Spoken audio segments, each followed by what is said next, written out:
There are two ways of working in Photoshop with your images: destructive and non-destructive editing. Now, destructive editing means permanently making changes to your original image, where non-destructive is exactly what it sounds like. It's making modifications to the image on top of the image without altering the original. Let me show you how to do both types of adjustments. So I have my house layer selected, and I can do destructive editing through the Image Adjustments menu. So for instance, if I wanted to turn this image black and white, this black and white dialog box comes up. I can adjust the color values within the document to increase or decrease the contrast in my image. When I have everything set the way I like it, I click OK, and you can see now that the house layer, which was color to start with, is now permanently black and white, which means that if that was my only image of that house and I saved and closed the file, there would be no way for me to get back to the original color house. So I'm going to undo that in my Layers panel and show you how to work with non-destructive editing. You'll do that through this button at the bottom of the Layers panel. This button, which looks like a little black and white cookie, is actually called the Create New Fill or Adjustment Layer button. So we're going to deal with the new fill layers, which are here grouped at the top. You can create a solid color fill, a gradient fill, or a pattern fill. And the fill will completely cover your entire document size unless you create a selection, and then it will only fill the selected area first. So we're just going to deal with straight on, fill out the whole thing, and we'll start with the solid color fill. All you need to do is select solid color as the option. The color picker dialog box opens. You can choose any color you like from the rainbow of colors here. And when you have the color that you like, click OK. Now it's fully opaque with the blending mode set to normal, but you can adjust the opacity through the opacity menu, or you can change the blending mode. So for instance, an overlay blending mode might work really good, or you can toggle through the different blending modes while you have the blending mode selected on a PC. You can actually use your up-down arrows to scroll through the different blending modes. Now we'll do the same thing with a gradient fill. Clicking on that cookie button, choosing gradient. The default gradient comes up, which is black that gradiently blends into transparency, but you can choose any other of the presets. By clicking on the down arrow here, you can apply any of these presets. Now most of them don't include any transparent areas, but you could certainly apply transparency to them if you wanted. There are also a bunch of free gradient libraries that come with Photoshop, which you can access through this options menu. All you need to do is select the library that you like, click the append button, and those will be added to the bottom of your window here. So just pick the one that you like. I'm going to go up with a rainbow. Now you could also change the style from linear to radial to angle, reflected, diamond.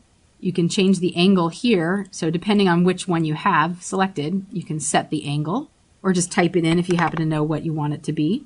So I'm just going to put it at 90. You can increase or decrease the scale of the selected gradient. You can reverse the order, which sort of flips it on its edge. And then you can apply a dither, which will increase your file size but create smoother transitions between the colors within your gradient. Now, if you wanted to create your own gradient, you would click here on the gradient bar itself, and that opens up the gradient editor. The gradient editor will show you all of your presets along with the selected presets gradient options. So I have the rainbow selected. You can modify any of these, what we call stops, with different colors. So if I wanted to change the blue here, I would select it and the color would appear here. Then all I would need to do is open up my color picker and select a different color like so. If you wanted to remove a color stop from the gradient blend, just click and drag it away. You could also adjust the color stops. And when you have any one color stop selected, there's a little diamond between those, and those determine where the blend occurs between the two selected colors. If you wanted to add another stop, for instance, if I wanted to add a stop right here, all you have to do is click, add the stop. It remembers whatever color you had selected previously, but you could certainly go back in and change that stop and then adjust it. When you have the gradient blended to your satisfaction, you can click the new button to add that gradient to your presets, and that will always be there ready for you to use at any time. Then click OK to apply it and click OK again to continue working with it. And again, this is at full opacity, so you can modify the opacity here by using the scrubby slider, or using the slider here by clicking on the down arrow, or by adjusting the blending mode. So if I want, I could toggle through all of these until I see one that speaks to me. I'm going to go back to the first one that I had it on. I really like the hue. And then now let's talk about that third option, which is the pattern. The pattern will show you the previously selected pattern. And once you have that pattern selected, you can scale it up or down. So that's really teeny tiny. Maybe I want to increase the size of it. Though notice that when you increase the size, some patterns will start to look fuzzy. So that's something to keep in mind. The larger your original, it's easier to scale it down than it is to scale it up.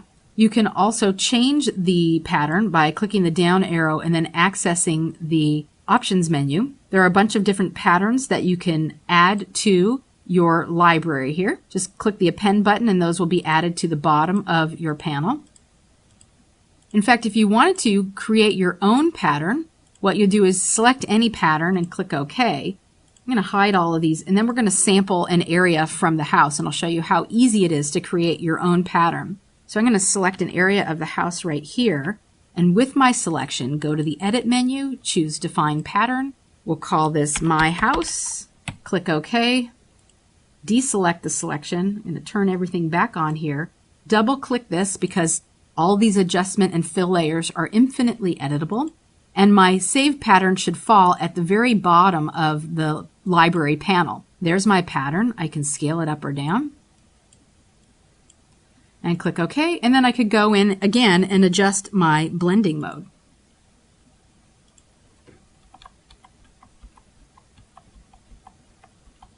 So remember, at any time, if you want to change any of these, you can double click on the thumbnail of the fill type. Go in and choose a different option from the library. Make any adjustments to it if needed. Click OK.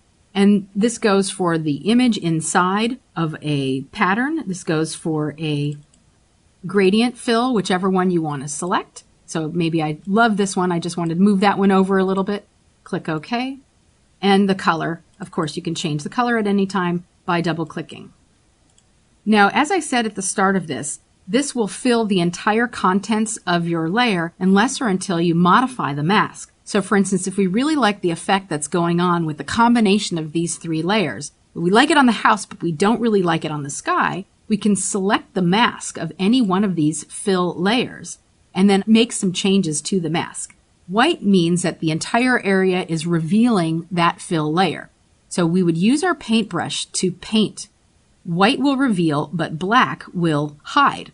So if I wanted to hide this from the sky area, all I have to do is make sure that that mask is selected, grab a paintbrush, and paint with black. You could also paint with 50% gray if you like, or of course painting with white. Well, that's how you work with the fill layers in Photoshop.